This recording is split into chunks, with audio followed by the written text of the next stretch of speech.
Breaking news, breaking news. Police have surveillance video from a liquor store across the street from the Big Five sporting goods store. Whoa, come on in, folks. New information out.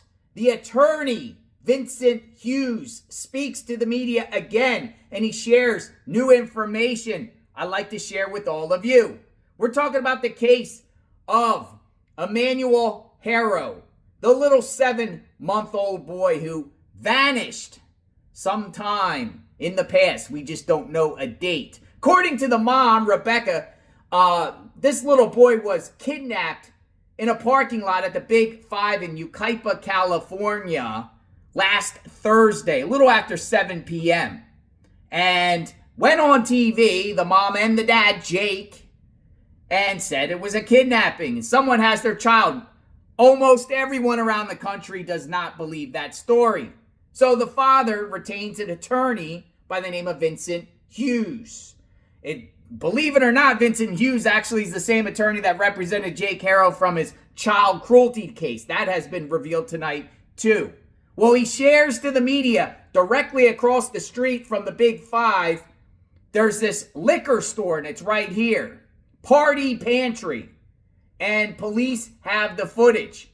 And they saw something on this footage. I'm going to share what the attorney said about the situation, show you the map of where this liquor store is, and then we will further discuss. Check it out. Developing tonight in the search for a missing 7-month-old. Detectives are not ruling out anyone's involvement. KCAL's Jasmine Veal spoke to the father's attorney, who is pushing back on investigators. He says the family is cooperating. Find Emmanuel, that's what we need. That's all we're asking for. Defense attorney Vincent Hughes is speaking on behalf of Jake Haro, the 32-year-old father of 7-month-old Emmanuel, who has now been missing 5 days. Nobody is searching for a 7-month-old child. That's the big issue here.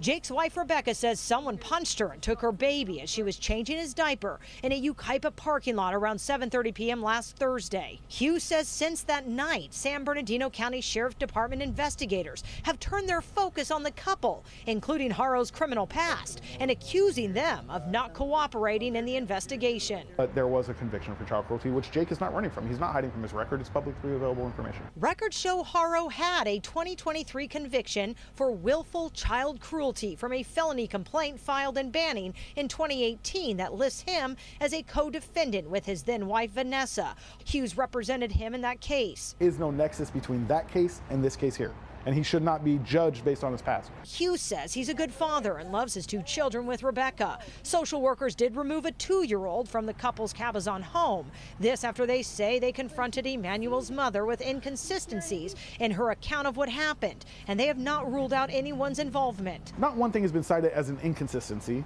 Law enforcement is being extremely tight-lipped about the situation. Hughes says they are both willing to talk to detectives and have handed over their vehicles, cell phones, and passwords and allowed detectives with cadaver dogs into their homes. They've searched the home, they've cut holes in the ground in the home, they've dug holes in the backyard. They've done everything and nothing's been found. Haro's attorney says that detectives showed the couple some security video that was taken from a liquor store across the street of when Rebecca says the baby was taken from her vehicle. Something falls, gets back up. That seems to corroborate exactly what Rebecca's story was in the beginning. I think the surveillance video is going to play a big role in this. Defense attorney Lou Shapiro, who is not involved in this case, says the sheriff's department is keeping all their options open by now calling this a critical missing child case instead of a kidnapping. What's unusual, though, is it's very rare, especially these days, for a random person to go and snatch a child from parents. And I think that's what's troubling law enforcement here. The department says they are even aware of a tip that the baby was spotted in Kern County, something Hughes would like them to keep investigating and hopes the public will step up to help. Jake wants answers. Rebecca wants answers. In San Bernardino, Jasmine Veal, KCAL News. All right, this is Google Maps right here. I am going to show you the Party Pantry. This is a liquor store that is right across the street from the Big Five sporting goods store, the spot where Rebecca claims that her son was kidnapped, Emmanuel, in the parking lot, right about here, right about this location right here.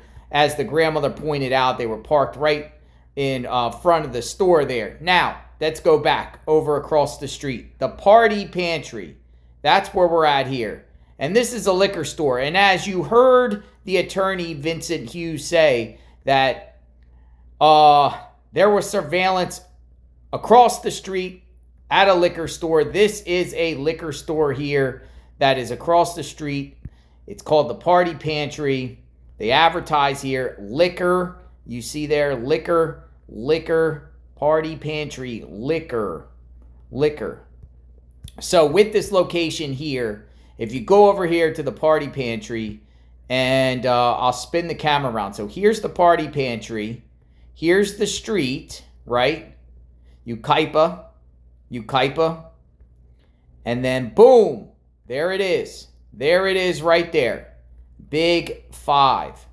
So yeah, it looks like authorities got some sort of surveillance from across the street, the liquor store. And, this is old Google Maps. I can't go in more. But it's safe to say that they actually have it probably right there in the corner there. And probably have surveillance there. I don't know how old this map was. This is very interesting, though, as authorities are, evaluating and looking at surveillance, along the road there, the main road to get to this Big 5. As it's being reported, Big 5 itself didn't have any surveillance cameras. Dumbfounded why they wouldn't. Now, the attorney says that something dropped in this surveillance from the liquor store that was detected over there that will kind of validate what she was claiming about a kidnapping. What's your take on that? What is your take on that situation there? So hopefully more surveillance gets picked up, but we have a liquor store. This is it. I was looking around to see if there was any other liquor store. I didn't see any other liquor store. I could be another liquor store, but I mean, it's safe to say that it's this liquor store here because I don't see any other liquor store here. I see like a taco shop here. Right across the street over here is like an old bank or some building. It's not even in use anymore, so I don't see that as the liquor store.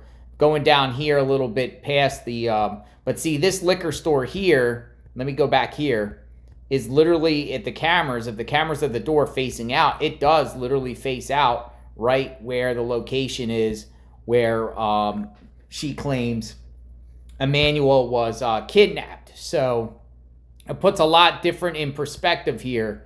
We'll continue to dig in, and every time the attorney speaks, we'll evaluate it. Let me know what you think. JLR Investigates, covering the case of Emmanuel Haro. And I posted this on my X account at JLR Investigates. Make sure you follow me there to get the updates on the Emmanuel Haro case. And I said, Vincent Hughes, the attorney for Jake Haro, claims the parents have been cooperating with the investigation. He also says it doesn't seem law enforcement is doing anything to find this child. And this is him. And this is what he said in a news report earlier today. He spoke to the media. The attorney said his client and his wife have been cooperating with the investigation, have turned over their phones, laptops, and passwords, adding they feel the sheriff's department should be doing more. He goes on to say it doesn't seem law enforcement is doing anything to find this child. Whoa. He's saying the law enforcement isn't doing anything to find this child? Wow. He's holed up in his house with his family because they are not getting the support that they need. Whoa. What do you think there? And he also said in that news report that I just shared with you when him talking, like, he'll let his client speak to law enforcement. That's what he said. So what's going on here? Who's telling the truth? Is it the attorney or law enforcement? Law enforcement putting out saying they're doing everything to find this child. What's going on here? Let me know what you think. Or is that just a lawyer being a lawyer, right? You know the lawyers. Lawyers being a lawyer. Here he is, Vincent Hughes, the attorney. And apparently he represented Jake from his child cruelty case. So Jake retained him again, or he's been his existing attorney. What do you think? Whoa! So he's trying to say the surveillance footage saw something that can actually corroborate what Rebecca's saying? Do you believe that? It looks like it's a pretty far distance here. Now, in the meantime, lots going on. You know, he's trying to say that he's holed up in his house. He's trying to say the family or the authorities have honed in on the parents right away. They've dug holes in the house, in the yard, searched the house. What's going on here, people? And then they said there was a sighting in another city that they need to follow up on. This is a crazy case, folks. Attorneys involved. Attorneys talk. Attorneys like to mud the waters. Or do you believe them in any way, shape, or form? Rebecca and Jake, clearly the prime suspects in the disappearance of little Emmanuel. He has still not been found. They fled the home, despite the attorney saying that he hasn't gone nowhere. They're not there. They're not there at that cabazon home. They left, both of them. No vehicles there. There's a private investigator out there by the name of SF Investigates. He's flying drones above the house and in that area. Go check his footage out. See for yourself. No vehicles there. Where are they? What's going on? What's the next move for law enforcement with this case? What's going to happen here? I hope that there's more surveillance out there that can pinpoint, you know, where these people went, how they got to, how she got to the Big Five, or even both couples, how they got to the football event about 1.7 miles away in the park. They had to travel, if they started out at their cabazon home, about 20 miles. Got to be some sort of surveillance there. But what about proof of life when it comes to Emmanuel? When was the last time someone, besides the mom, the grandmother, the aunt, and Jake, when's the last time someone else, a third party, seen this little baby alive? People are saying that she had a bruise on her eye, black eye, days before. There's people coming out of the woodwork. We'll continue to cover this case, give you the latest surveillance. Hopefully we'll get more surveillance footage. I am JLR Investigates. This is the go-to channel when it comes to this missing boy. We'll give you the latest updates, rumors, speculation, what people are talking, attorneys, law enforcement statements, whatever, news reports. We'll review and talk and try to put the pieces together. And we won't stop till Emmanuel is found. We'll talk soon. I am JLR Investigates. Stay tuned.